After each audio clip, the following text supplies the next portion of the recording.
Buenas tardes, soy la licenciada Verónica Méndez. Como miembro del equipo de coordinación, les doy hoy la bienvenida a la tercera edición del Foro de la Red de Investigadores en Diseño, que comenzó esta edición en el día de ayer y se realiza durante toda la jornada de hoy, miércoles 28, jueves 29 y el viernes 1 de marzo de este 2024. El objetivo de este foro es crear y consolidar una comunidad amplia, diversa e inclusiva de investigadoras e investigadores en diseño de alcance internacional. En total somos 37 comisiones con 320 ponencias de docentes, académicas, académicos y profesionales de 23 países que presentan y comparten sus investigaciones y producciones, sus reflexiones y sus propuestas sobre el extenso campo del diseño desde una perspectiva multidisciplinaria. La red de investigadores en diseño cuenta con más de 1.000 miembros adheridos, instituciones y personas, y es coordinada por el Instituto de Investigación en Diseño de la Universidad de Palermo en Argentina. El foro es una actividad abierta al público, por eso se presenta a cada expositor que tiene un tiempo definido para presentar su exposición y al final se abre un espacio, dependiendo esto de los tiempos, para un intercambio reflexivo. Las comisiones de este foro se van a grabar y van a estar disponibles en nuestro canal de YouTube a partir del viernes 5 de abril. Bueno, entonces le vamos a dar comienzo a esta comisión Arquitectura, escuchando a nuestro primer colega, Gabriel Enrique Bamón Álvarez, desde Colombia. Gabriel, bienvenido. Sí, aló. ¿Me escuchan ahí? Sí, te ¿Se escuchamos muy escucha? bien. Muy bien. Un fraternal saludo desde Medellín, Colombia. Estoy estudiando un doctorado, tengo la fortuna de estudiar en la Universidad Nacional de La Plata y estoy culminando mi tesis doctoral en geografía en la Facultad de Humanidades y Ciencias de la Educación de la UNLP. Mi trabajo en el poco tiempo voy a explicarles básicamente que estoy trabajando en esta tesis doctoral. Tiene que ver, bueno, no sin antes decir que el doctor Iván Ricardo Castro Díaz de la Universidad Nacional de Colombia y la doctora Isabel López me apoyan como directores del trabajo. El título es Nuevas espacialidades periurbanas en el eje bananero del Urabá antioqueño, generadas por proyectos de ordenamiento territorial estatal. Se trata de ese impacto de las grandes obras, el diseño de la Panamericana, su nuevo trazado y unos nuevos puertos han generado un alto impacto en una región colombiana. No me está pasando la diapositiva. Un segundo, por favor. Ahora sí. Entonces, una región que limita con Gabriel, Panamá. ¿Sí? ¿Me escuchan? discúlpame, no se está viendo la diapositiva. Porque ya la pasé, no está pasando. Ahí No está están, compartida la pantalla. A ver, probemos nuevamente. sí, porque está en la segunda diapositiva. Entonces no sé cómo, qué Y está fallando. a ver si, pero va a poner de nuevo el share screen, que está en la base Voy del a Zoom, volver a poner en la base, ahí, por favor. sí. Ahí se está pasando, la segunda No, diapositiva, no, ¿no? no. No estás compartiendo la pantalla directamente. No se ve. Presentación. Gabriel, tenés que tocar en el botón verde de compartir pantalla, en la pantalla de Zoom. Ah, bueno. Entonces me voy para Zoom y aquí, botón Sí, verde. sí. Botón verde. A ver. Compartir La pantalla. base Ok. de la pantalla. Ujú. Compartir. Ahí está cargando. Ahí está cargando. Sí, ya se Bien, ve que ahí está se cargando. ve. Sí, sí, sí, perfecto. Sí, las vas a pasar manualmente, las vamos a ir viendo. Sí, ok. Me dicen si Muchas está bien gracias. el tamaño ahí. El tamaño sí se ve, aprecia bien. Sí, se llega a apreciar, sí. Ahí, Ahí mejor, perfecto. mejor, ¿cierto? Bueno, entonces voy a ponerlo más grande ahí. Ok. Bárbara. Entonces les contaba que es una región muy compleja. Es una esquina noroccidental de América Latina que limita con Panamá, donde confluyen una cantidad de impactos región. Hay indígenas prehispánicos, las negritudes se asentaron allí, hay conflictos armados porque es una puerta a Centroamérica y a estupefacientes.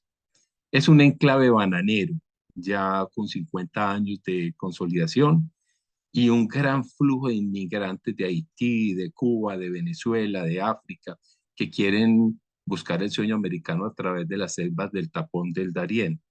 Entonces, se imaginarán esa confluencia de flujos, de dinámicas, de impactos y de intereses económicos con una posibilidad de ser una competencia para Panamá para conectar el Pacífico con el Atlántico.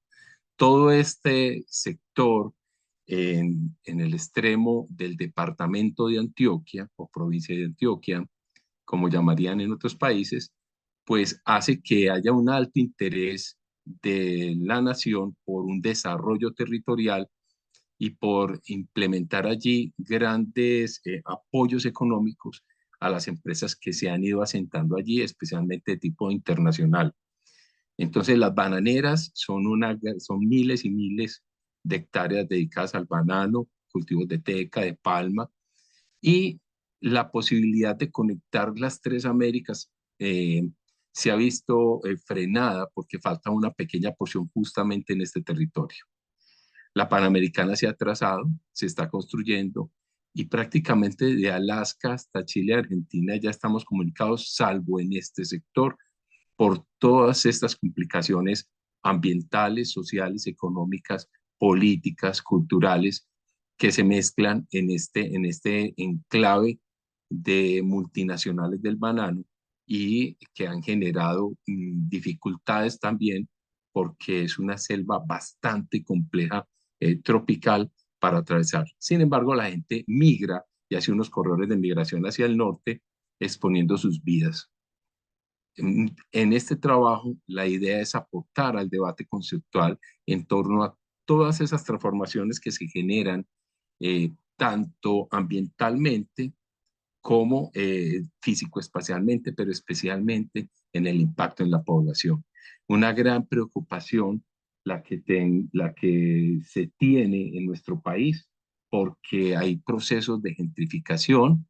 Un segundito que se me mueve aquí. Hay procesos de gentrificación, hay impacto en las transformaciones de los centros urbanos que ya existían.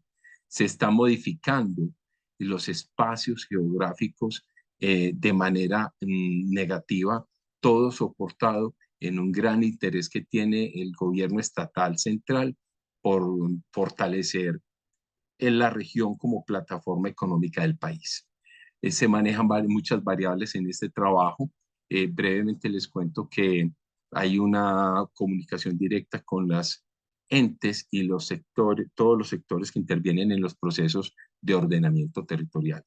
Las administraciones municipales de los 23 centros urbanos que están impactados directamente en la parte central de esta región, especialmente los 4 municipios principales, Chigorodó, Carepa, Apartado y Turbo.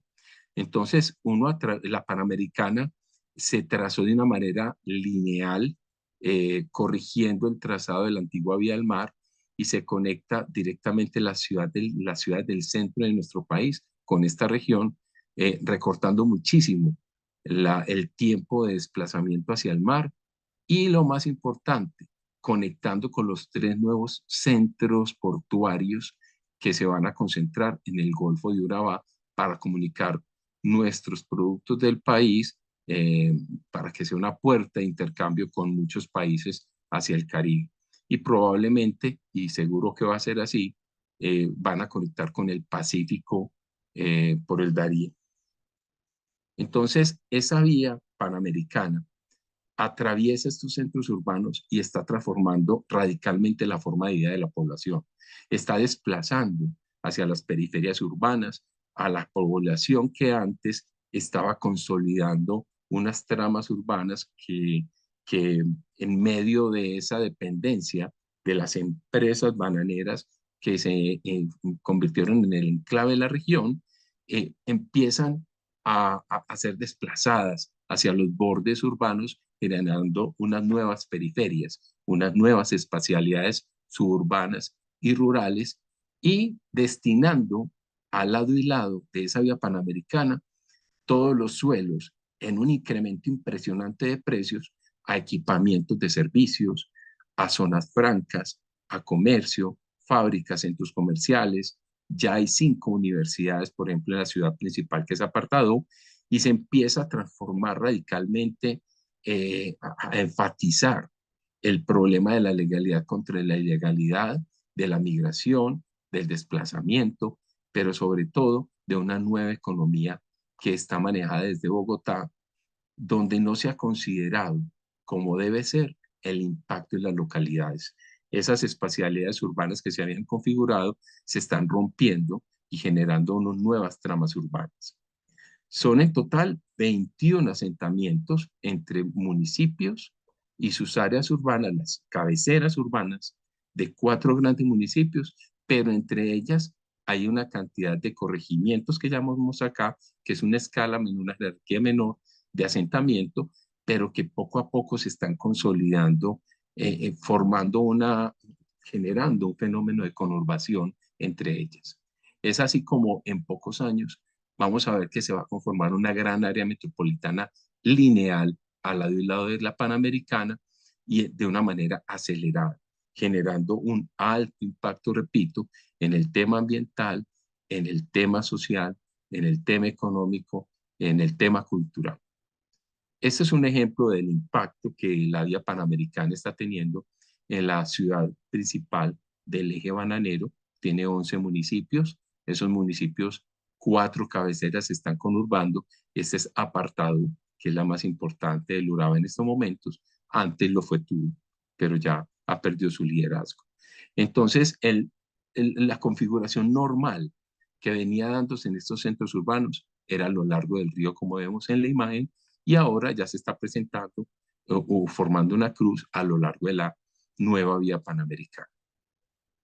Estos son los impactos en otros centros urbanos, como empieza a desfigurarse una trama urbana que venía consolidándose y el diseño urbano ya responde es al lado y lado de la Panamericana. Otro de los centros urbanos impactados por la Panamericana es Carepa, y el último es Turbo, a donde llega y gira para tomar la troncal norte que va paralela a la costa caribe colombiana. Entonces, voy a contarles que hay un problema gravísimo de ocupación de suelos que se inundan, de periferias que impactan, las poblaciones son desplazadas, y la ampliación de la vía que pasa de 17 metros a 38 metros de sección es un problema que está transformando toda la región. Para terminar, les cuento que esas transformaciones urbanas están resignificando el territorio. Es necesario rediseñar las ciudades. Se está desplazando a los indígenas que desde épocas prehispánicas habitaban allí a lugares más apartados. Hay una apropiación de espacios periurbanos. Las multinacionales están viendo una riqueza potencial, un nuevo negocio potencial, y están diversificando la destinación de sus usos en plantaciones extensivas para convertirse ya también en gestores inmobiliarios y comerciales. La intervención estatal se define desde Bogotá. En estos momentos tenemos un freno en la región de la provincia de Antioquia que no apoyó al Estado actual antioqueño, a quien está liderando el Estado, y eso tiene frenadas las obras, lo que perjudica aún más en estos años nuestra situación en la región de Antioquia, Urabá. La construcción de las parcelaciones cerradas hacia el costado occidental y los hábitats populares y asentamientos informales hacia el costado oriental están segregando socioespacialmente estas ciudades. Y para concluir... Gabriel, ya estamos ¿sí? sobre eso, ya estamos sobre el tiempo, por favor. Gracias. Gracias, Verónica. Voy a concluir. Muchas gracias. Las áreas metropolitanas de Colombia las hay de hecho y las hay oficiales. Entonces voy a mostrarles cuáles, en la conclusión, cómo hay unas nuevas inquietudes. En esta última diapositiva les cuento que hay una gran preocupación porque los actores de poder, especialmente económicos, pues están reconfigurando toda la región. El diseño no está teniendo suficientemente de estas vías panamericana y los puertos, todo el impacto de la población que se resiste a ser desplazada, pero que terminan por tener que entregar sus territorios. Entonces, es una preocupación y termino con esto y agradezco que me hayan escuchado y la posibilidad de contarles que el Urabá antioqueño es una bomba de tiempo. Ya la gente ha quemado peajes, ya la gente ha hecho bloqueos a la Panamericana y se está volviendo un problema muy complejo porque las ciudades no se diseñaron previamente con el impacto que iba a tener esta Panamericana, sobre todo en el doctorado. Mil gracias por escucharme y un abrazo desde Colombia. Gracias, Verónica. Si tienen alguna pregunta, con mucho Muchísimas gusto. gracias. Sí, vamos a tratar justamente de organizar los tiempos para tener un espacio al final de reflexión. Muchas gracias, Gabriel. A Gracias, Verónica. continuación, vamos a escuchar a Alejandro Folga desde Uruguay. Bueno, muchas gracias. Voy a ver si puedo compartir. Sí. Segundo.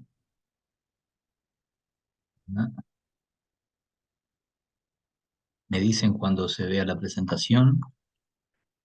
Sí, ahí está cargando. Ahora te confirmamos. ¿Ve pantalla completa? Sí, excelente, cuando quieras. Perfecto. Bueno, empiezo entonces. Bueno, primero voy a presentarme y voy a presentar el trabajo. El trabajo se llama Discursos en planta, retórica gráfica y flexibilidad de la vivienda colectiva contemporánea. Yo soy Alejandro Folga, soy docente de la Facultad de Arquitectura, Diseño y Urbanismo de la Universidad de la República en Uruguay, y lo que vengo a presentar acá al tercer foro de investigación de Palermo es básicamente mi tesis de maestría, que la culminé en 2020, en este momento estoy desarrollando la tesis de doctorado, y bueno, ya quedará para el próximo foro tal vez presentarla, pero bueno, vengo a contarles el desarrollo de la tesis de maestría, que viene a cuento porque en este momento estoy retomando algunos de los temas que desarrollé, en fin, con algunos artículos que en definitiva retoman aspectos de la investigación desarrollada en esta tesis, y bueno, me pareció interesante compartirla en este foro. Así que bueno, voy rápidamente a contar básicamente en qué consiste esa tesis. Lo primero, voy a seguir un orden bastante tradicional de presentación de una tesis, es la hipótesis, y la voy a leer.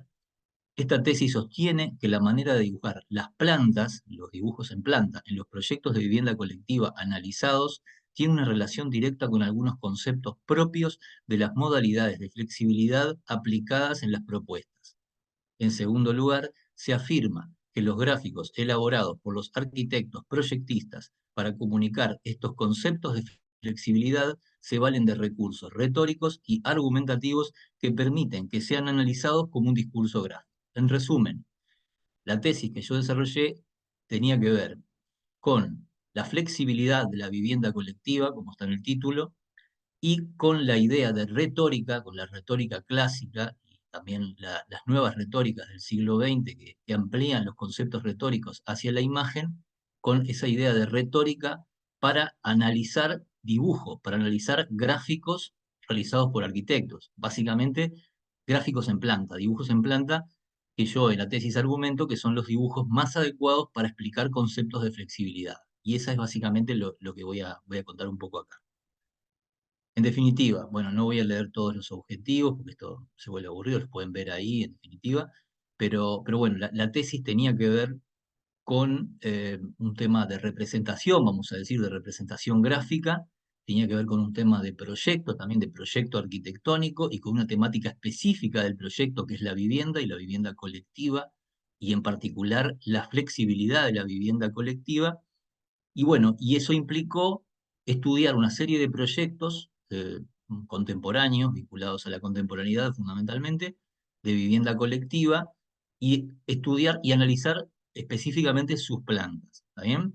¿Para qué? Para ver cómo esas plantas elaboraban un discurso gráfico, o sea, cómo los elementos gráficos utilizados en el dibujo de las plantas constituían, si se quiere, un discurso sobre las ideas proyectuales, o sea, cómo las plantas comunican ideas, más allá del cumplimiento de los criterios y de los códigos tradicionales de representación.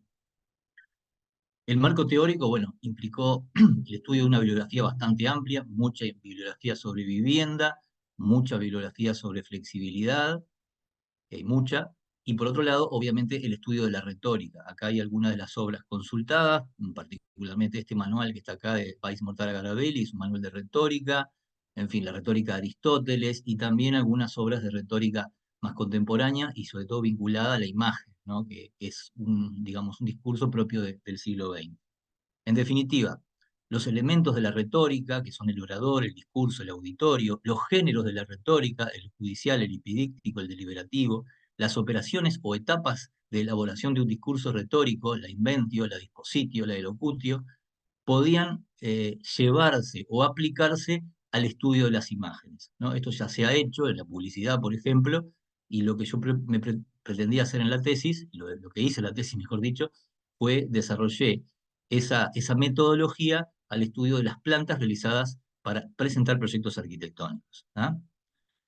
Rápidamente voy a mostrar algunos ejemplos. Primero, una imagen que, si bien no es específicamente lo que se hace en la tesis, me parece muy elocuente como discurso gráfico, es una imagen para presentar una idea proyectual, un proyecto de este equipo de arquitectos, Arroyo, Pérez y Guidotti, y bueno, si empezamos a analizar, esto está analizado en profundidad en la tesis, en realidad hay todo un discurso acá, un discurso que incluso está organizado en etapas, está organizado en distintas partes, donde se argumenta sobre los nuevos modelos de convivencia de la sociedad contemporánea y sobre las necesidades de adecuar las viviendas a esos modelos de convivencia.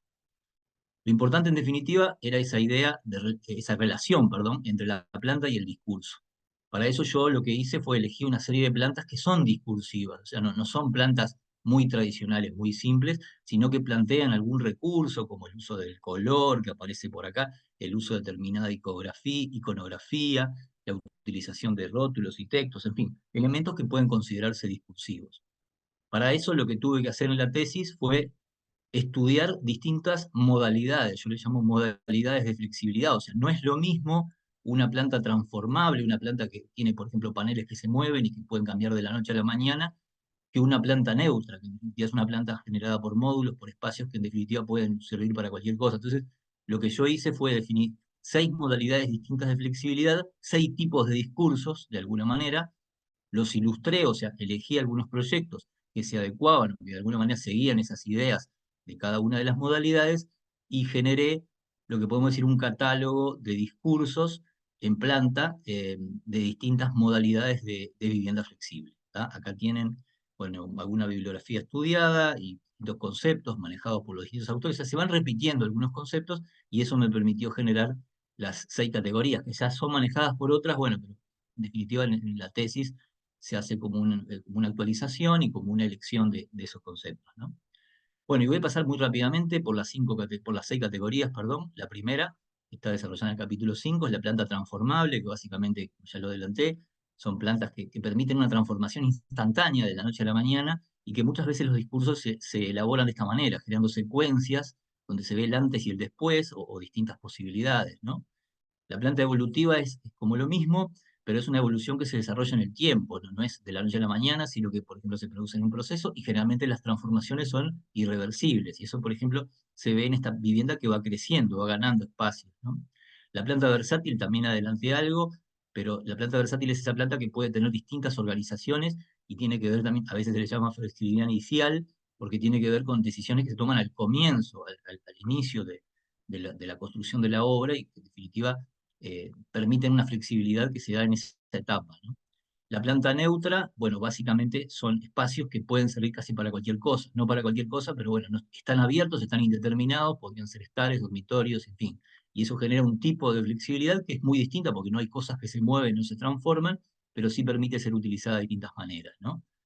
Y la planta libre, bueno, por todos conocidas, el concepto de lo que implica la planta libre, supone esta idea de distintos espacios abiertos. Y por último, la planta diversa, que es muchas plantas distintas en un mismo edificio. ¿Ah? Y cómo estos discursos que se van viendo ahí en estos dibujos expresan esas ideas, ¿no? Como esta idea de un edificio, como el caso del Silodam, tiene un montón de tipos, creo que 80 tipos diferentes de viviendas, se expresan estos dibujos a través del color, de la diversidad. Las conclusiones, para ir cerrando, son que existen distintos recursos que a la vez pueden agruparse según las modalidades de flexibilidad. Y yo hice este diagrama que de alguna manera resume los distintos casos analizados y va encontrando que para determinado tipo o modalidad de flexibilidad existen algunos discursos que comúnmente se ven en varias propuestas. Y en definitiva esto se convierte en un catálogo que puede ser aplicable para la producción de nuevos proyectos, nuevos discursos gráficos, o incluso que puede ser utilizable en la enseñanza. Y esa es un poco mi conclusión, ¿no? El investigar cómo otros arquitectos han generado sus propuestas y han comunicado sobre todo sus propuestas para elaborar herramientas que puedan ser utilizables en la enseñanza de la arquitectura. Y bueno, para no pasarme del tiempo, agradezco No, y estamos sobre el tiempo. bueno, muchas gracias entonces. Bueno, muchísimas gracias a vos, Alejandro. Vamos a continuar con la presentación de Cintia Barenboim, de Argentina. Hola, buenas tardes a todos. Comparto la pantalla. Sí.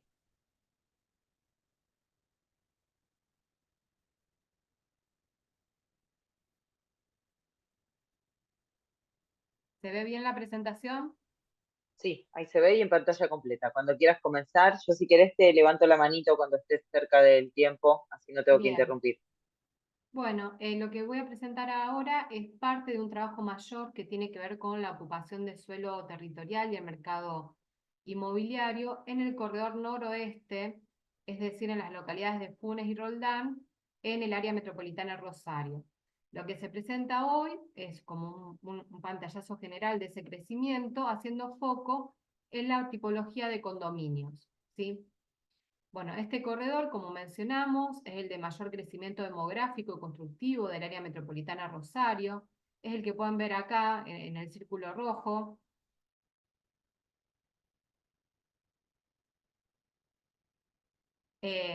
Surgió en primer momento por unas, digamos, estaciones de tren, por la expansión del sistema ferroviario, y en los 70 empezó a tomarse como un lugar de esparcimiento, recreación y descanso, por las condiciones naturales que tenía, las grandes parcelas, los costos bajos, que iban loteando, digamos, áreas rurales para hacer áreas residenciales, y ya a finales de los 90, en los 2000, empiezan a aparecer otras tipologías para vivienda permanente, como son los barrios cerrados, clubes de campos, barrios abiertos, y actualmente, en los últimos 10 años, aparecen lo que son las tipologías de condominio, incorporando la densificación vertical. En relación a la población, si hablamos del 2001 en adelante, que fue cuando fue, digamos, en realidad en fines del 2002, el boom de la construcción, siendo que Rosario fue la ciudad que más se construyó del país por habitante y su área metropolitana, se destaca Funes con un crecimiento de alrededor del 300% sobre Roldán. Todo esto no solamente fue asociado a, digamos, al crecimiento de la población en sí, sino al proceso migratorio que tuvo de rosarinos hacia esas localidades y también de otros lugares del país, como del noroeste argentino, por la oferta de trabajo para vivienda. Este desarrollo demográfico fue también acompañado de un desarrollo físico, también en un promedio del 300%, en donde en la primera década creció más Roldán sobre Funes y luego se destaca Funes. Bueno, acá se ven distintas escalas de grises, de un gris más oscuro a uno más claro, como en relación a, digamos, a los censos 2001, 2010, 2022, cómo fue creciendo, y se calcula la densidad poblacional en superficie urbanizada, ¿sí? Funes pasa de 8 habitantes por hectárea a 11, mientras que Roldán pasa de 11 habitantes por hectárea a 9. La mitad de la superficie en estas dos localidades es destinada a tejido tradicional y a la vez, dentro de ese tejido, se divide en lo que son los barrios abiertos, los barrios cerrados, los clubes de campo, los condominios, los barrios populares, la vivienda social y una pequeña fracción para suelo industrial. La mayor superficie la tienen los barrios abiertos en Roldán, alrededor del 33%, mientras que los barrios cerrados son más destacados en Funes, con una superficie mayor. Además, Funes cuentan con otras tipologías como clubes de campo y estancias, ocupando un 13%, generando una mayor fragmentación y descontinuidad del tejido urbano y también incorporando los condominios. En relación a lo que es la política habitacional y de suelo, prácticamente no hay, solamente 3 barrios populares en la localidad de Roldán. La localización de estos barrios cerrados queda en el interior, o sea, todo el tejido es todo lo que es amarillo, luego los barrios cerrados son los marrones, los barrios abiertos son los marrones claros tipo naranja, los clubes de campo y estancias son los de color verde que están un poquito más alejados. Y, digamos, a partir de este tejido tradicional se van anexando estas nuevas urbanizaciones hacia el exterior, quedando más alejados las zonas industriales y los clubes de campo y estancia. En relación a los condominios, como mencioné anteriormente, la localidad de Roldán no cuenta con esta tipología, de hecho ha hecho un cambio en la reglamentación, en su nuevo plan, que prohíbe los barrios cerrados, mientras que la localidad de Funes sigue con un reglamento del año 85 que favorece los desarrollos, o sea que tiene una normativa bastante liviana, y ahí es donde se desarrollan estos condominios. Hasta el momento son 7, si bien hay más proyectos, pero los que se han realizado son 7, que tienen un espacio reducido, pero que va en permanente ascenso. Las propuestas son muy diversas, al igual que las desarrolladoras. El complejo 8 Sauces es el más grande, el de mayor magnitud, ofrece 275 departamentos en 3 hectáreas de superficie, que van desde los 60 a los 124 metros cuadrados, con una gran diversidad de amenities, pileta, gimnasio, wine room, juegos infantiles, lugares al aire libre, terrazas, patios y con todos los servicios. Bueno, acá hay algunas imágenes. Bueno, Abra es el de arriba, 8 Sauces es el de abajo y Baguas el de la derecha. Como conclusión, podemos decir que este proceso acelerado de urbanización consumió gran parte de la tierra rural e incrementó permanentemente de superficie cerrada, lo que resulta alarmante en el corredor noroeste, siendo el caso más agudo el de la ciudad de Funes.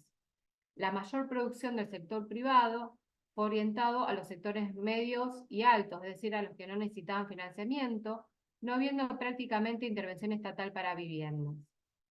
Aparece esta nueva tipología de condominios, que usualmente es de baja y mediana altura, con amenities, espacios verdes, seguridad privada, con mayor metraje que departamentos en lo que se puede decir el área central o en zonas centrales de la ciudad de Rosario, resultando también innovador algunas tecnologías amigables con el medio ambiente, lo que resulta una propuesta interesante para gran parte de la población del área metropolitana.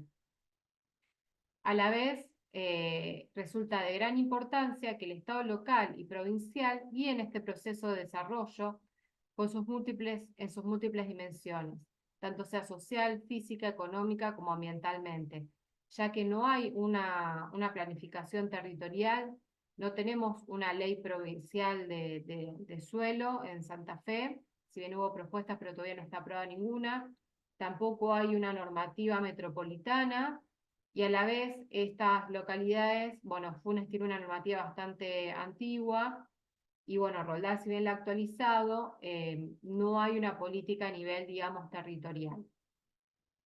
Bueno, muchas gracias. Muchas gracias. Bueno, no te interrumpí porque estabas cerrando exactamente en tiempo. Muchas gracias. Bueno, a continuación escuchamos a Mónica de la Barrera Medina, de México.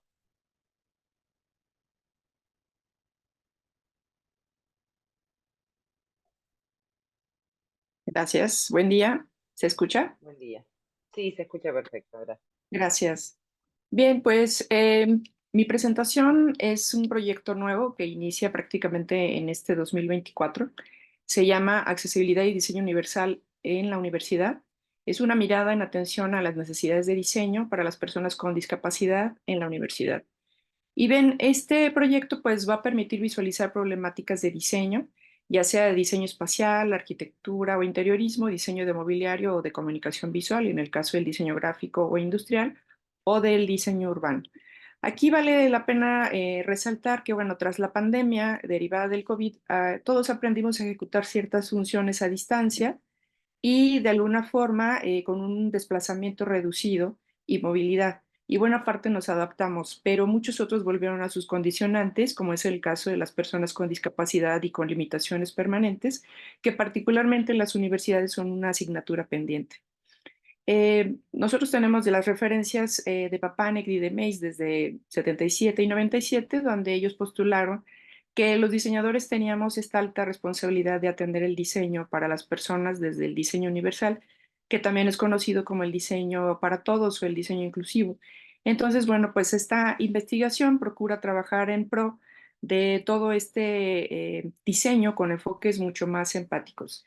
Entonces, bueno, a más de 2 décadas de todo esto, se considera que el tema de la accesibilidad y el diseño universal, particularmente para nosotros aquí en la Universidad Autónoma de Aguascalientes, en México, va a permitir visualizar todas estas problemáticas de todo tipo de diseños. El objetivo, bueno, está relacionado sobre todo porque nosotros contamos, hay distintos centros o facultades, pero en especial la de nosotros, que es el Centro de Ciencias del Diseño y de la Construcción, cuenta con estas 7 carreras que están vinculadas al diseño y bueno, nos permite tener una relación muy afín entre todos nosotros. Entonces, bueno, por cuestiones de tiempo, sobre todo se van a tomar en cuenta 4 tipos de discapacidad, que serían la física, la auditiva, la visual y la intelectual, que va a permitir reconocer las oportunidades que puede ofrecer el diseño desde esta visión, sobre todo desde el espacio educativo, en el que vamos a tratar de trabajar para reducir circunstancias limitantes relacionadas con el diseño. Por un lado, bueno, pues nosotros creo que en el día a día estamos cercanos a todo este tipo de situaciones, hemos contado con distintos alumnos y la situación es que como universitarios, no solamente como docentes, sino también como involucrados en proyectos de investigación en distintas áreas, es el momento de estrechar lazos y de repensar este asunto tan importante desde adentro, ¿no? Hacemos distintas exploraciones, por ejemplo, iniciamos ya con el recorrido de los distintos espacios para saber a qué nos estamos enfrentando, digamos, ante una situación con las distintas discapacidades, apreciándolo desde los distintos puntos de vista y dándonos cuenta de que aunque todos a nivel internacional tenemos esta situación como compromiso, pues no en todos los casos se lleva a cabo todo este desarrollo, ¿no? Por lo tanto, bueno, pues lo que hemos estado haciendo es estar relacionando sobre todo la identificación primero con esto que les decía, registros fotográficos de los espacios. Posteriormente vamos a trabajar con los cuestionarios que nos van a permitir identificación de las personas con algún tipo de discapacidad, posteriormente clasificarlas, conocer estos porcentajes con una tipología y más tarde, bueno, pues ya estaremos llegando a conclusiones a finales de año para que nosotros podamos tener eh, una lista de propuestas que no solamente puedan ser de beneficio para nuestra institución, sino que puedan ayudar a repensar sobre todo el quehacer del diseño para la universidad, desde la universidad, en el intento de beneficiarnos todos, ya que en algún momento todos podemos requerir, sobre todo incluso después de algún accidente o de alguna circunstancia desafortunada, pues también llegar a tener este tipo de cuestiones. Y bueno, quise ser breve también por cuestiones de tiempo. Bueno, muchísimas gracias.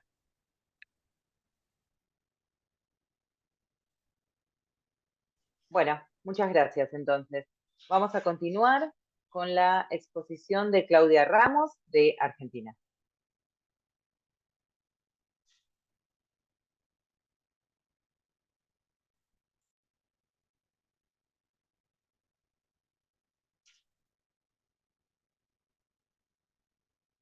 La presentación se cargó, no te escuchamos a vos, lo único. Ahora sí. Muchas gracias Ahora a sí. todos, a la Universidad de Palermo y a los organizadores del foro por brindarnos este espacio. Nuestra línea de investigación en el marco del proyecto macro que nos contiene tiene que ver con el diseño de la didáctica proyectual y haciendo foco en las perspectivas y desafíos contemporáneos que condicionan las prácticas de la enseñanza-aprendizaje en el taller. El ámbito en el que se desarrolla esta investigación es el taller interdisciplinario de la Facultad de Arquitectura y Urbanismo de la Universidad Nacional de Tucumán, y motiva esta investigación que en la última década la globalización y la tecnología modificaron sustancialmente las formas de la construcción del saber proyectual y de la práctica. Las innovaciones que se hicieron en el campo disciplinar por esta influencia desencadenaron una vertiginosa y a nuestro criterio desordenada transformación de los modelos didácticos tradicionales. En este contexto, nuestra línea de investigación observó la necesidad de indagar sobre esas variables subyacentes en el diseño de la didáctica con el propósito de generar un instrumento que permitiera facilitar y acelerar los procesos de diseño, observación, análisis de nuestras propuestas didácticas. Un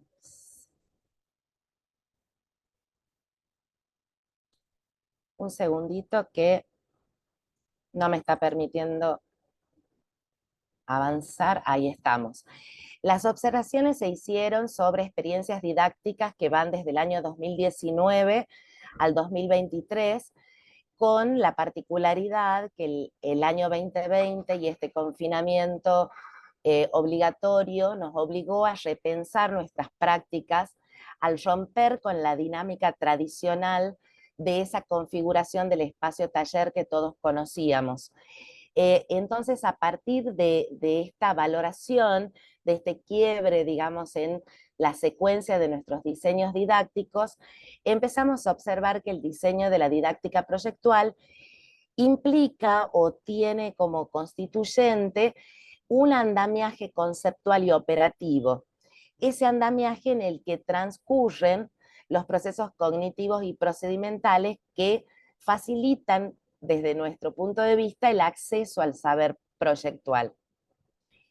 Este andamiaje conceptual define y configura el espacio de aprendizaje, pero a partir de una construcción selectiva. ¿Por qué? Porque implica, por un lado, un recorte del campo disciplinar, pero además una actitud frente a los desafíos del contexto. Lo que intentamos crear o aproximarnos, digamos, a la creación de un instrumento que se configure como una herramienta flexible, abierta, que pueda adaptarse a distintos contextos y también que sea lo suficientemente flexible como para absorber los cambios que son los signos y síntomas de nuestra época. Por eso hablamos de andamiaje y no de un modelo, digamos, en la construcción de la didáctica. Este andamiaje conceptual y operativo tiene como objetivo fundamental definir y configurar el espacio de aprendizaje proyectual y tiene ciertas características que comienzan, digamos, este andamiaje comienza a construirse a partir de la definición de la identidad del espacio académico. ¿Por qué? Porque la identidad del espacio académico define no solo el perfil de su propuesta académica, sino que también expresa la coherencia en las prácticas de enseñanza-aprendizaje. Y desde nuestro punto de vista, hay dos componentes que están vinculados. Por un lado, a los sujetos del proceso y las condicionantes contextuales, y por otro lado, al objeto de estudio y la naturaleza del conocimiento, digamos, y de la práctica proyectual. Esto implica, la construcción de la identidad implica, por un lado, un posicionamiento ideológico frente a los desafíos del presente.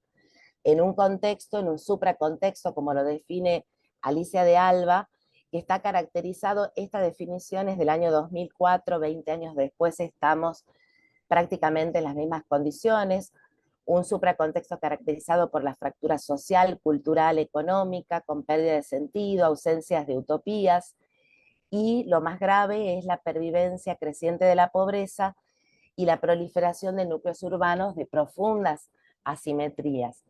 Pero por otro lado, también aparece como componente de esta realidad las innovaciones en el campo disciplinar, justamente producidas por el impacto de la globalización y la tecnología en la construcción, digamos, de esta práctica. Y por otro lado, la configuración de esta identidad del espacio académico está asentada en los fundamentos epistemológicos y pedagógicos que sostienen nuestras prácticas. Por lo tanto, ¿por qué? Porque incluye, por un lado, el abordaje del campo disciplinar, que implica una construcción selectiva del recorte que se va a hacer de este campo, y por otro lado, las lógicas constitutivas y operativas que sostienen nuestras prácticas. Respecto de la construcción de la función de la didáctica proyectual, es cómo aporta a la construcción del capital cultural y disciplinar de los actores del proceso. Digamos, esta misión de acrecentar o construir este capital cultural y disciplinar, consideramos que es uno de los mayores desafíos del presente, ya que en Argentina tenemos niveles inéditos en la historia en cuanto a la formación, y esta brecha, digamos, con la que los estudiantes ingresan a la universidad, digamos, si no hacemos algo al respecto, si la didáctica no lo considera, con el transcurso de la carrera universitaria se aumentan, digamos, estas diferencias, esta brecha exponencialmente. Entendemos que ese capital cultural y disciplinar es construir un reservorio consciente de las experiencias proyectuales, por un lado, que va a constituir las bases del soporte disciplinar del proyectista, pero por otro lado, acompañar desde la didáctica la construcción de un soporte cultural que es el reservorio consciente de las vivencias que tiene el proyectista. Por otro lado, lo que observamos en estas experiencias didácticas es que se ha perdido de vista de alguna manera estas dimensiones que Roberto Fernández señala en Didáctica y Proyectos, divergencias y convergencias entre la profesión y la formación, que tienen que ver con las dimensiones que forman parte del objeto del conocimiento. La dimensión simbólica, que otorga al proyecto el espesor cultural y conceptual; la dimensión contextual, que otorga al proyecto pertinencia y pertenencia; y la dimensión pragmática, que otorga al proyecto de cualidades físicas y prestacionales. De alguna manera, estas transformaciones en la didáctica han hecho que alguna de estas dimensiones en algunos planteos didácticos empiecen a perder fuerza, con lo cual de alguna manera consideramos que se está desvirtuando el acceso al saber completo de todas las dimensiones que hacen al proyecto. Y entendemos que digamos, las lógicas constitutivas y operativas del proceso de aprendizaje constituyen uno de los mayores desafíos en la definición o configuración de este espacio de aprendizaje proyectual. Para eso recurrimos a estas caracterizaciones que Boxy y Montelper señalan en el proyecto arquitectónico, Enseñanza y Práctica de las Estrategias Proyectuales, que por la simpleza de estas caracterizaciones nos parecen que son un aporte muy importante en la construcción del andamiaje. Ellos señalan que el espacio de aprendizaje es un observatorio de problemas, un laboratorio de análisis, una usina, un gimnasio, una cantera y una factoría. No sé cómo voy de tiempo, Verónica. Y ya estamos sobre el tiempo, así que por favor, bueno, Gracias. Para cerrar, digamos, estas configuraciones, me hubiese gustado desarrollarlas, tienen que ver con cómo se configura ese espacio de aprendizaje, y a partir de eso, cómo realizar las configuraciones de la didáctica proyectual. Básicamente, cada una de estas configuraciones del espacio representan un tipo de espacio de aprendizaje que van a dar a la didáctica una configuración específica. Y el énfasis que realicemos en cada una de ellas van a dar, digamos, esa particularidad en el enfoque de la didáctica para abordar el proceso de diseño. Quizás más adelante en el Congreso podamos desarrollarlas, porque bueno, cada una de ellas implica un desafío en el diseño de la didáctica. Gracias, Verónica, perdón por pasarme de tiempo. Seguramente. No, por favor. Muchas gracias. Bueno, aprovecho el paso entre expositora y expositor para recordarles que pueden dejar en el chat de esta sala sus contactos, algún acceso a sus trabajos de investigación para poder aprovechar esta oportunidad que, si bien es de un tiempo bastante acotado, nos permita crear estos lazos y más espacios para seguir intercambiando. Bueno, a continuación vamos a escuchar entonces a Andrés Donoso Poulsen de Ecuador.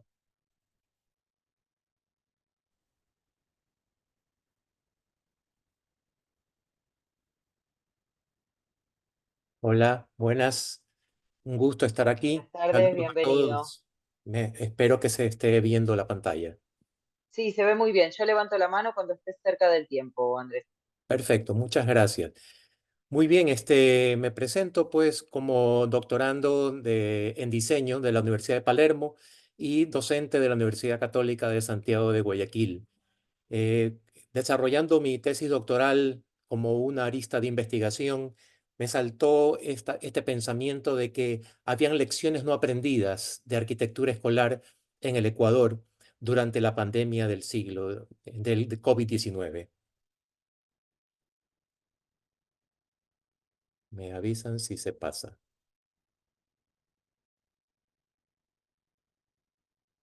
Ok. Este, Grandes pandemias que hemos pasado, digamos, o ha pasado el mundo, como la gripe española, la tuberculosis, la poliomielitis, inclusive la gripe española en 1918, no había ni vacuna ni tratamiento para esta gripe española que fue mortal. Esta enfermedad convivía con otras, como hemos dicho, de la tuberculosis y la poliomielitis.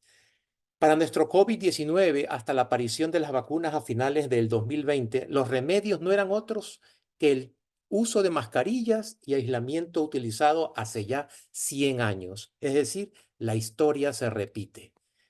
Eugenio de la Vega, en su Crónica del siglo de la peste, nos presenta esta estadística terrible en que vemos subrayado con rojo la gripe española que infectó de 500 a 1.000 millones de personas en el mundo, teniendo como muertes de 17 a 100 millones, era difícil estimar. Pero nuestro COVID reciente infectó a 350 millones comparado con los 500 o 1.000 que la gripe española hizo y los 5 millones de personas fallecidas comparadas con los 17 a 100 millones de la gripe española. Es decir, hace casi 100 años tuvimos esta pandemia y qué lecciones nos dejó. El movimiento higienista que fue a partir del siglo XIX y de los principios del siglo XX, justamente se forma para que gobernantes atiendan la salud, pero en términos de higiene, porque la enfermedad era un fenómeno social y había que salvar vidas. Se produce el nacimiento de los sanatorios, pero sanatorios como para aislar a las personas, para que técnicamente se aireen, para que no contagien a todo el mundo en sus casas. Inclusive se crean las escuelas al aire libre como una respuesta para proteger a los niños también de estas afectaciones. Ya el movimiento moderno de arquitectura, en el año 1935, les presento este único ejemplo, por falta de tiempo nomás, de Richard Neutra, que diseña la Corona School en California, Estados Unidos, donde observamos claramente cómo los tabiques flexibles, el aula se abre al exterior justamente para integrarse con la naturaleza, para compartir con ella salud, higiene, para recibir luz natural, para tener aireación, para tener higiene, para crear un ambiente diferente. Eran respuestas arquitectónicas que se dieron en 1935. Ya en el siglo XXI se refuerzan esas ideas, pues con acústica, iluminación, etcétera, pero ya vienen nuevos conceptos que son, por ejemplo, el aula flexible, el aula de los rincones pedagógicos, no necesariamente lo tradicional. Pero que en Ecuador, desde el 2007 al 2016, se crea un nuevo estándar de infraestructura educativa, que tuvo mucha propaganda. Pero ¿qué resultó? Que tuvimos esta propuesta a partir del 2012, lo que se llamaron las escuelas del milenio. Revisando, comparando con la escuela tradicional, eran, como quien dice, soluciones iguales a lo que ya se había dado desde los inicios de la escuela, en que la relación profesor-estudiante era la misma, la relación de autoridad, la relación de enseñanza y de aprendizaje a través de la memoria. ¿Dónde está la integración con el exterior? ¿Dónde está la flexibilidad del aula para interpretar diversos ambientes de aprendizaje? Y lo podemos ver. ¿Dónde están las escuelas al aire libre de 1914? Y han pasado ya 100 años y seguimos haciendo bloques estáticos que no se integran, donde la naturaleza y el exterior no se acceden directamente. Y después vino la pandemia. Vino la pandemia 2020-2022. ¿Y cómo respondió esta arquitectura? Lo mismo. Aulas al aire libre, soluciones de hace 100 años. Ahí es cuando el usuario se pone la camiseta de diseñador y propone soluciones porque el diseño no se lo provee. Y las casas se transforman en aulas, en escuelas, el mejor celular. Y el ingenio para buscar señal, entonces el usuario busca con ingenio superar lo que no le da el diseño. E inclusive, si no ocupan los espacios porque no se los podía ocupar, se transforman en nuevos usos, como albergues. Y por lo tanto, si están cerrados, el deterioro de los planteles educativos también se dio con mucha frecuencia. Y entonces improvisamos escuelas, en vez de tenerlo pensado como hace 100 años, soluciones para estos casos de emergencia. ¿Y las opciones cuáles eran para volver a la escuela? Los espacios públicos, los espacios libres, en que podamos tener el distanciamiento social, porque el distanciamiento social, si lo cumplíamos dentro del aula, veíamos que se reducía al 50% de su capacidad, porque no había flexibilidad en las paredes, en el diseño, en la función del aula. Por lo tanto, estas lecciones no aprendidas de dependencia extrema de la tecnología, de casas convertidas en escuelas, de escuelas convertidas en albergues, de deterioro de la infraestructura escolar, el regreso a la presencialidad con inconvenientes, el retroceso en el proceso de enseñanza-aprendizaje, sí podemos destacar lo positivo, la proactividad de maestros, estudiantes y padres de familia en convertirse en diseñadores para paliar las emergencias. Descubrir la virtualidad como una nueva herramienta de enseñanza para volver a la naturaleza como maestra de vida. Finalmente, tenemos que repensar el aula, aulas flexibles en ambientes inmobiliario, en contacto con el exterior y la naturaleza, con buena ventilación e iluminación natural, escuelas en lugares para el encuentro y el diseño como apoyo a un modelo pedagógico bien puesto.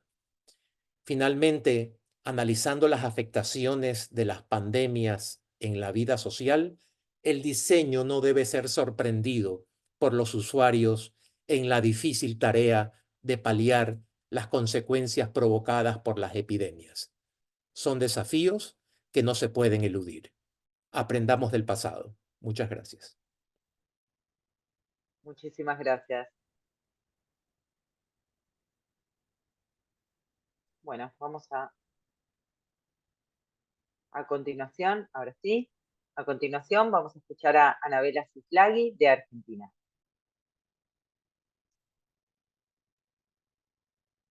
Muy bien, muchas gracias. Buenas tardes. Buenas tardes. Estoy buscando compartir. Sí.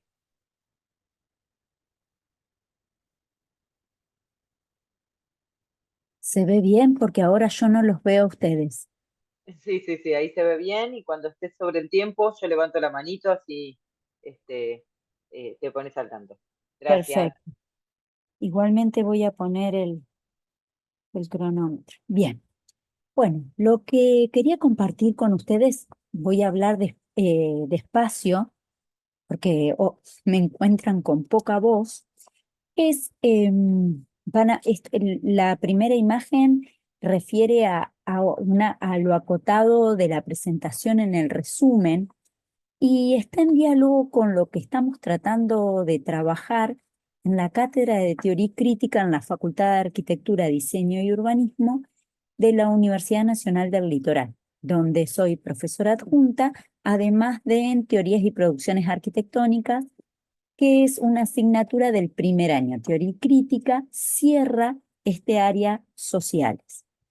En ese ejercicio y vinculada con la investigación que estoy intentando llevar a cabo en relación al doctorado, que refiere a cultura técnica, estamos pensando y proponiéndole a los estudiantes reponer en una agenda interna académica, porque todavía en la institución no está presente desde los programas y desde las planificaciones, desde el plan de estudio, esta relación entre este mundo ambiente contemporáneo que tiene eje en este humano transformado en índole inmediata con lo poshumano, ¿sí?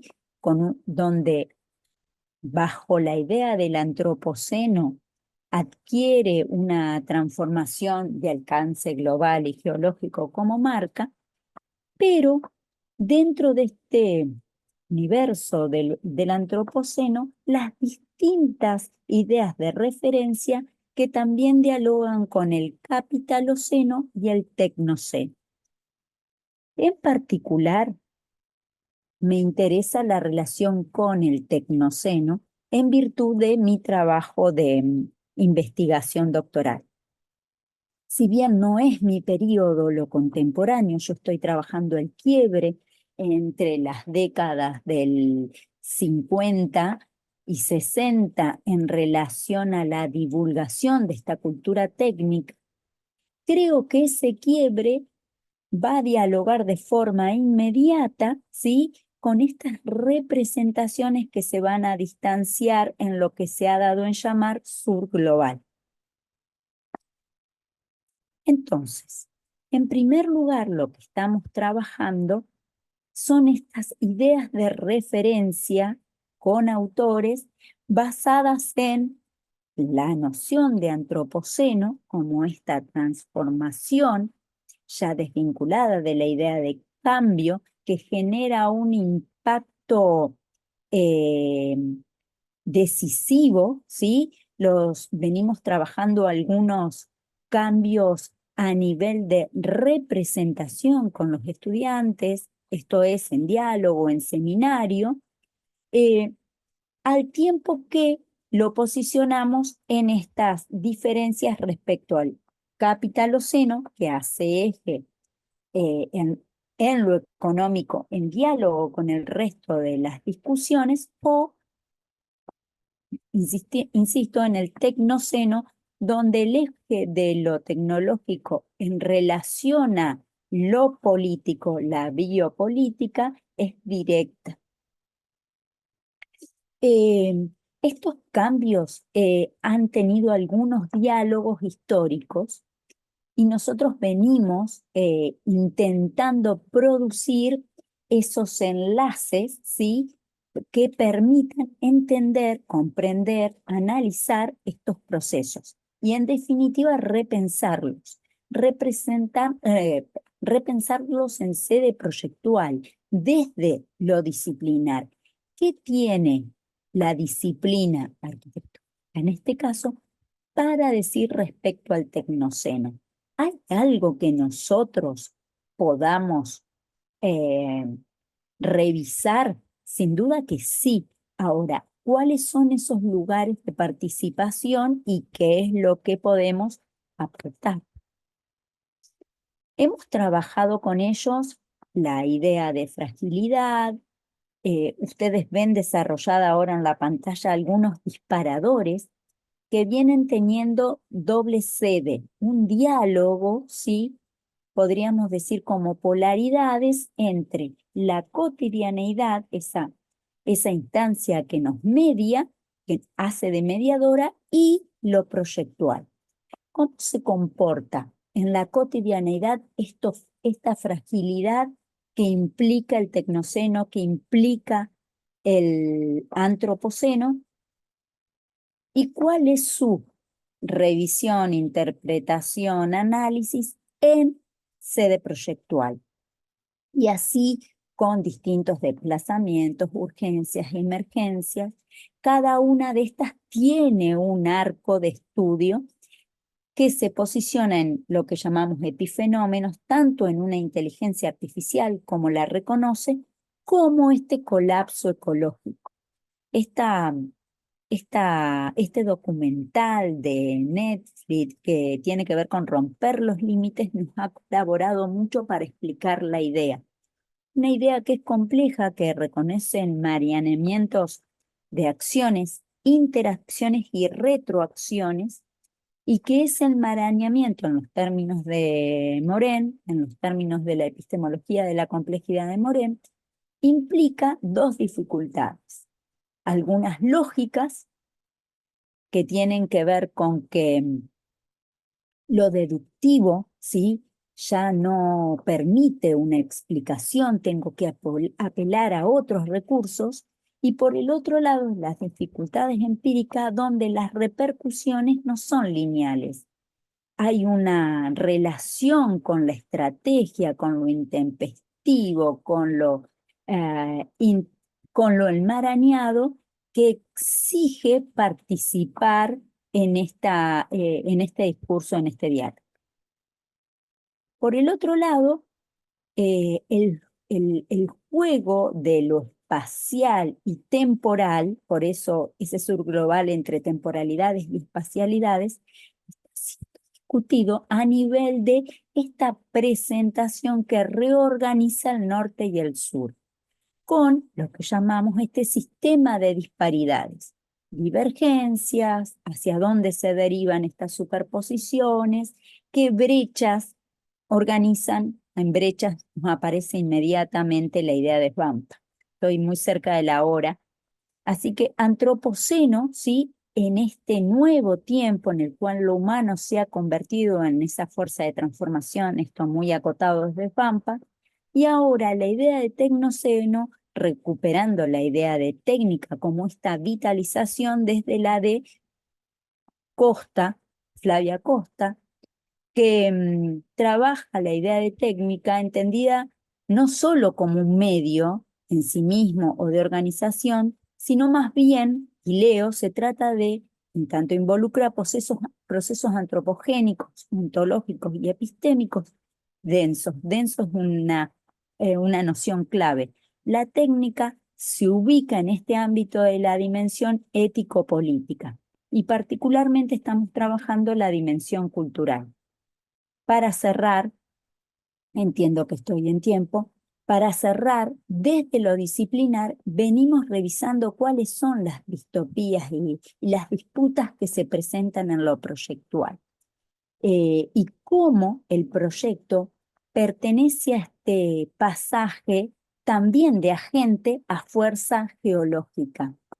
Este pasaje de agente a fuerza geológica se lo ha otorgado al humano, ¿sí? Ahora, bien, ¿cuál es este humano ya donde como seres híbridos nos toca proyectar, y la gran pregunta es si es la tecnología la que puede corregir la tecnología? La propuesta es hacer que estos temas sean abordados desde la agenda académica, desde los ámbitos universitarios, donde por el momento es incipiente este ejercicio. Muchísimas gracias. Bueno, muchas gracias. Espero haber Para estado... finalizar, ¿sí? Perdón, No, si estuvo en tiempo, nada más. Sí, estuviste en tiempo, Gracias. muchas gracias. Bueno, Decía entonces que para finalizar las exposiciones de esta comisión, vamos a escuchar el trabajo del equipo de Wendy Montes Ponce de México. Hola, muy buenas tardes. Buenas tardes. Bien, sí, ahora mismo voy a compartir pantalla y está aquí. Bueno, se logra ver, ¿cierto? Sí, sí, sí se Sí. ve. Yo levanto la manito cuando estés en tiempo, Wendy. De acuerdo, muchísimas gracias. Bueno, primero que nada, muchísimas gracias a la Universidad de Palermo por incluir nuestro trabajo que ahora presento. A nombre del Cuerpo Académico de Diseño, Arte y Crítica de la Universidad Autónoma Benito Juárez de Oaxaca, en Ciudad de México, presentamos la ponencia de Vivienda, Diseño para el Desarrollo Social, Cosechas Familiares para los Mercados Locales. Formamos parte el maestro Carlos Ortega del Valle, el maestro arquitecto Joao Botocaeiro y su servidora, la doctora Wendy Montes. Este trabajo fue un poco una búsqueda que nos llevó varios años, dado que en la universidad a la que pertenecemos se implementó un programa sobre responsabilidad social. La dirección de esta índole nos solicitó a todos los profesores de tiempo completo desarrollar proyectos que tuvieran un alto impacto social. Para el 2021, en plena pandemia, esto se convirtió en un reto. Formular un programa de alto impacto social cuando todos estábamos hacinados en casa era verdaderamente complejo. Así es que buscamos oportunidades y alternativas, y en ese sentido encontramos que la casa familiar podía ser un buen objeto de estudio, pero no estudiado desde el cascarón, sino desde la oportunidad de productividad. Tener espacios en los cuales esta vivienda se convirtiera también en un objeto productivo. He de decir que el estado de Oaxaca está conformado por 8 regiones y cada una de ellas tiene condiciones y características demográficas, pero también climáticas muy disímbolas. Eso también formó parte del reto que teníamos que sortear. Las redes sociales, los medios de comunicación digital nos apoyaron muchísimo para tener comunicación entre nosotros. Así nació el proyecto de huertos domésticos. La convocatoria fue institucional y se inscribieron 32 participantes. Todos ellos podían tener la modalidad de ser voluntariados, servicio social o prácticas profesionales. Este proyecto que se desarrolló fue en una vivienda que se debía ocupar por miembros de la familia al cual estuvieran también interesados, no solo los estudiantes, sino la familia completa, en producir hortalizas. Contamos con el apoyo de profesionales capacitados, como era la Asociación Civil Renovando Horizontes, a través de un profesional de agricultura, Armando Sánchez. De esta manera empezamos a ubicar cuáles eran aquellos espacios que se ocupaban de manera muy residual y que tuvieran las condiciones propias para un huerto. Así, estos espacios nos garantizaban no solamente una producción familiar, se convirtió en un proyecto que después se pudo implementar en proporciones mucho más amplias y que en este sentido se representaba el fortalecimiento económico familiar. Las cosechas se consideraron como una responsabilidad en la cual se trabajaba con seres vivos. Y esto implicaba entonces extender este cuidado hacia mercados locales. A través de algunos de los participantes, en sus comunidades se lograron hacer mercados que después decidieron llamarles mercados orgánicos y que aún siguen vivos. El objetivo entonces era aprovechar los espacios en la vivienda que no solamente fueran de uso relativo, sino que se convirtieran en espacios permanentes para la siembra de hortalizas, primero con fines de consumo, y después se convirtieron en algunos de ellos en espacios para la producción de plantas medicinales, sobre todo para digamos, fortalecer la producción de tés y de algunas plantas que tuvieran que ver con lo que sería el comino, algunas especies. Esta vivienda contemporánea, por lo tanto, no tenía obligadamente que haberse diseñado con propósitos de producción, sino que se convirtió en un espacio no solo para viviendas, sino también para producción de agronomía, y que después se complementó para hacer espacios que tenían que ver con la composta orgánica, ya fuera vegetal o animal. Y por supuesto que nuestros estudiantes universitarios se convirtieron entonces en estudiantes transdisciplinarios. Tuvieron que acercarse a otras disciplinas como la economía solidaria, la agronomía, desde luego, y también digamos, en formulaciones de comunidad y de intercambio social. El proyecto sigue vivo y algunos de ellos ahora gozan, digamos, de una consolidación social mucho más amplia. Algunos barrios de estas comunidades también se consolidaron porque ellos se volvieron capacitadores. Esto fue realmente uno de los propósitos que tenía el proyecto, capacitar a los integrantes del proyecto para después ellos poderse especializar más, y sí se logró. Se cumplió entonces con el indicador número 12 de responsabilidad social de la Organización de las Naciones Unidas, y se está buscando oportunidades para tener financiamiento no solo nacional o local, sino también un impacto mayor en términos mundiales. Hemos tenido contacto entonces con otros barrios, como es lo que es Huerto Tlatelolco en Ciudad de México, y esto nos ha fortalecido más como grupo. Seguimos apostándole a la capacitación.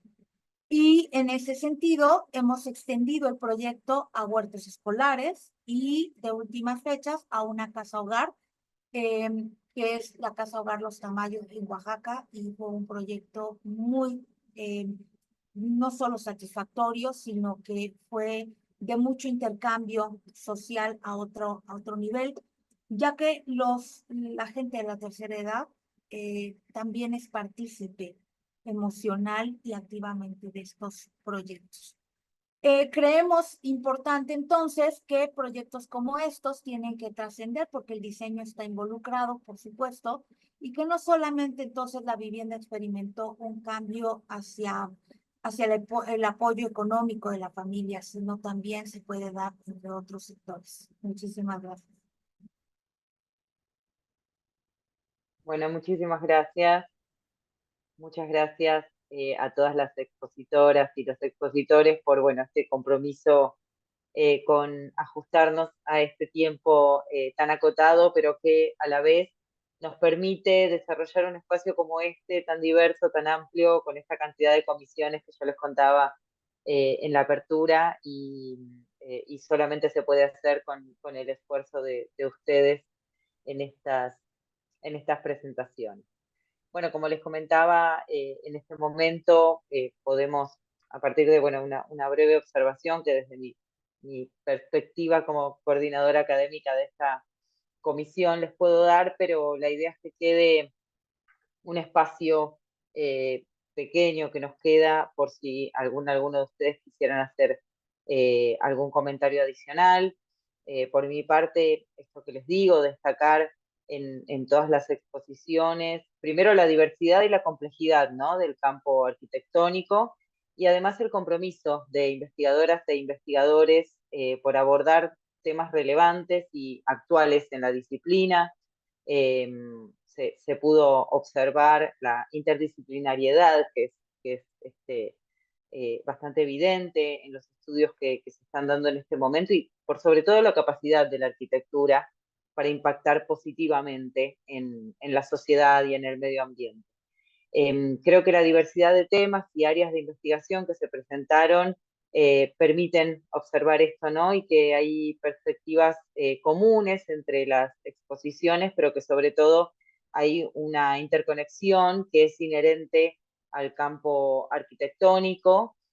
Bueno, pude destacar cómo en algunas de las exposiciones se trabaja sobre transformaciones territoriales y urbanísticas, ¿no? Y la importancia de analizar y de comprender esas transformaciones territoriales en determinados contextos, como esos proyectos de ordenamiento territorial y de boom inmobiliario también impactan en esa configuración del espacio urbano y periurbano también, y esto como consecuencia trae modificaciones en los modos de vida de las comunidades locales, ¿no?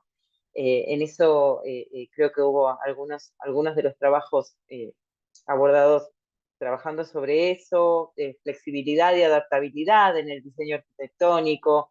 Eso también nos permitió observar cómo desde los espacios interiores, en la vivienda colectiva, en el proceso de enseñanza de los proyectos arquitectónicos, y bueno, la importancia de diseñar espacios que se puedan adaptar a las necesidades que los usuarios y que el contexto tenemos en estos momentos, ¿no? En la búsqueda de algunos de los otros trabajos más enfocados en el diseño inclusivo, en la accesibilidad, de mejorar, decía, la accesibilidad, la calidad de vida de las personas con discapacidad en ese tipo de entornos y cómo estas ponencias han mostrado un alto compromiso creciente, además de la disciplina, por crear estos entornos más inclusivos, más accesibles. Verdaderamente ha sido muy interesante. Y bueno, y por otro lado también la exploración de algunos de los trabajos en lo que es el campo del impacto social y la sostenibilidad en el diseño, cómo contribuir a partir del diseño arquitectónico al desarrollo social y económico, ya sea mediante la integración de espacios para la agricultura o la promoción de viviendas sostenibles y económicas. Bueno, creo que se destacó en este espacio tan valioso el papel clave que la arquitectura juega en la búsqueda de soluciones, enfrentando los desafíos sociales y culturales contemporáneos a los que estamos desde nuestra disciplina expuestos, ¿no? Más bien desde el diseño, desde todos los campos del diseño. Bueno, realmente estoy muy agradecida de haber podido coordinar este espacio tan valioso. Pueden ustedes tomar la palabra si hay algún comentario, algo que quieran preguntar o cruzar con alguna de las colegas, de los colegas.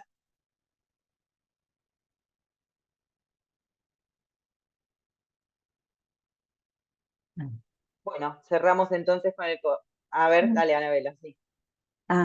Tenemos 5 minutitos, me dicen acá de la coordinación, así que ya cerramos. Muy acotado lo mío. Bueno, y le paso muy rápido la palabra a Wendy, que también me había pedido, primero, agradecer estos espacios que la mayoría de ustedes aprovechó de manera excelente y verla coincidir, en este caso con vos, Verónica, en la relación que guardan las distintas ponencias. Me pasa en lo particular que desde esta idea del antropoceno, uno empieza a hacer lecturas negativas. Antropoceno y tecnoceno, las lecturas que recupera son negativas. Pero cuando este marco teórico es cruzado con los ejercicios proyectuales, sobre todo del sur global, esta mirada se revierte.